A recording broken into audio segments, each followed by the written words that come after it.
இப்ப குலதெய்வம்னா என்ன? நம்ம குலத்தை காக்கக்கூடிய தெய்வம். கோயிலுக்கு போறோம், அங்க இருந்து மண்ணை எடுத்துட்டு வந்து வீட்டுல வச்சு வழிபடலாமா அப்படின்னு சொல்லுவாங்க. மூத்த தெய்வமா இருக்கக்கூடிய அந்த தெய்வத்திட்ட அனுமதியை வாங்கி நீங்க மண் எடுத்துட்டு வந்து வீட்டுல வச்சு கும்பிடலாம். சில நேரங்கள்ல குலதெய்வத்துடைய கோபத்துக்கும் சில நேரங்கள்ல சாபத்துக்கும் ஆளாக வேண்டி வரும்.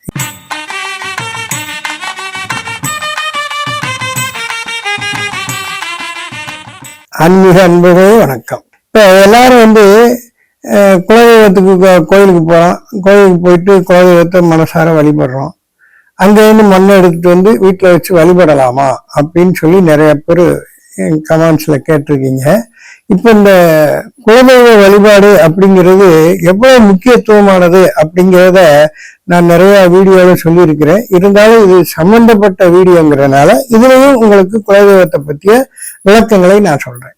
இப்ப குலதெய்வம்னா என்ன? நம்ம குலத்தை காக்கக்கூடிய தெய்வம்.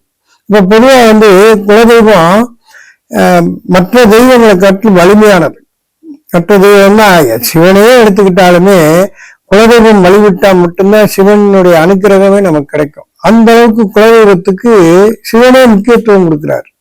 அப்படிப்பட்ட இந்த குலதெய்வம் நம்ம வம்சாவளியில முன்னோர்கள், நம்முடைய மூதாதையர்கள் வீர சாகச செயல்களை செய்து நம்ம குலத்தை காக்கணுங்கிறதுக்காக தெய்வ அனுகூலமா அவங்க தெய்வ பிறவியா இருந்து வாழ்ந்து மறைஞ்சாங்க. அப்படிப்பட்டவங்க தான் குலதெய்வமா வர்றாங்க. அவங்களுடைய நினைவுகளுக்காகத்தான் குலதெய்வமா நம்ம வம்சாவளியில மூதாதையர்கள் வழிபட்டுட்டு வர்றாங்க.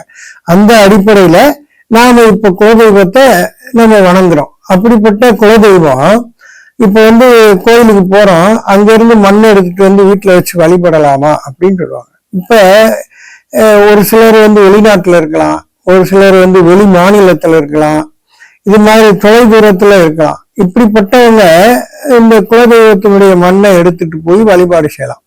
அது தப்பு இல்லை. ஏன்னு சொன்னா அந்த மண்ணிலேயே குலதெய்வத்தினுடைய வைப்ரேஷன் அங்க நீங்க வழிபடுற இடத்துல இருக்கும். அதுவே இப்ப நீங்க தனிப்பட்ட முறையில ஒரு வழிபாடு செய்யறீங்க. இப்ப நான் என் குலதெய்வம் நான் பொழுதுக்கும் போக முடியாது, அதனால நான் வீட்டுல வச்சு வழிபடுறேன். இல்ல உங்க மேலேயே குலதெய்வத்தினுடைய ஒரு 21 தெய்வங்கள ஒரு தெய்வம் வருது, அதுக்காக நான் அந்த மண்ணை எடுத்துட்டு போய் வழிபாடு பண்றேன் அப்படின்னு நீங்க பண்ணுனா அது ஒரு இடத்துல இருந்து இன்னொரு இடத்துல இடம்பெயர வைக்கிற மாதிரி ஒரு சூழ்நிலை வரும்.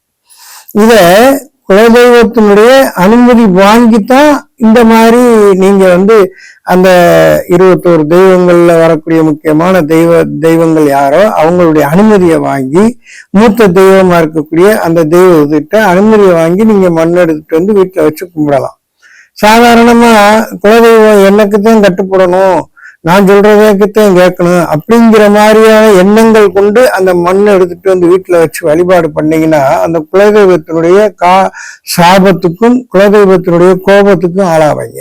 அப்படி இருக்கிறதுனால ஒரு 30 கிலோமீட்டருக்கு உள்ள இருக்கிறவங்க இந்த மண்ணை வச்சு வழிபடுறத தவிர்க்கிறது நல்லது. 30 கிலோமீட்டருக்கு மேல வெளி மாவட்டங்கள்ல, வெளிநாட்டுல, இந்தியாவிலே வேற மாநிலத்துல இருக்கிறவங்களா இருந்தா அவங்க நீங்க தாராளமா இந்த மண்ணை எடுத்துட்டு போய் வழிபாடு செய்யலாம், தப்பு கிடையாது.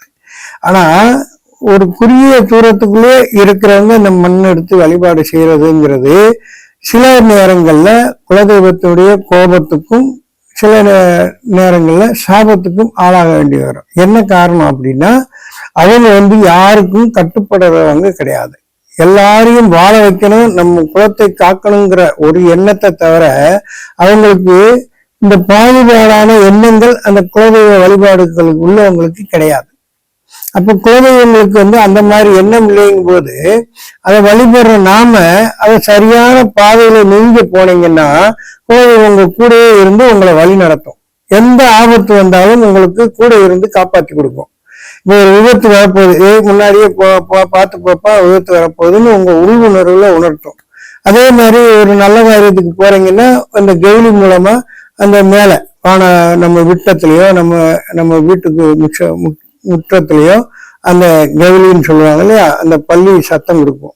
அதுதான் குலதெய்வத்தினுடைய அந்த அனுமதின்னு சொல்லக்கூடியது. அதே மாதிரி வீட்டுல ஒரு யாராவது விருந்தினர் வரப்போறாங்க அப்படின்னா காக ரூபத்துல இந்த மாதிரி விருந்தினர் வரப்போறாங்கிற ஒரு சைகையை வந்து அது சொல்லும். அதே மாதிரி ஏதாவது ஒரு ஆபத்து வரப்போகுதுன்னா குருவி இல்ல மைனா இந்த மாதிரி ஏதாவது வந்து தேவையில்லாம நம்ம வீட்டுக்குள்ள கிச்சு கிச்சு கிச்சு கிச்சுன்னு சத்தம் கொடுக்கும். இதெல்லாம் வந்து குலதெய்வம் நமக்கு முன்னெச்சரிக்கை கொடுக்கக்கூடிய ஒரு சூழ்நிலை. அதே மாதிரி இப்போ ஒரு ஆபத்து வரப்போகுது அப்படின்னா நம்ம வீட்டு முன்னாடி ஆந்த இரவுல வந்து அந்த ஆபத்தை உணர்த்தும். இது மாதிரி குலதெய்வ வழிபாடு செய்யும் போது இந்த மாதிரியான பலன்களும் கிடைக்கும். அதனால குலதெய்வ மண்ணு அப்படிங்கிறத பத்தி விளக்கம் கேட்டீங்க. அதுக்குண்டான விளக்கத்தை நான் சொல்லிட்டேன். இதை தொடர்ந்து ஃபாலோ பண்ணி நலமா இருங்க, வளமா இருங்க. நன்றி, வணக்கம்.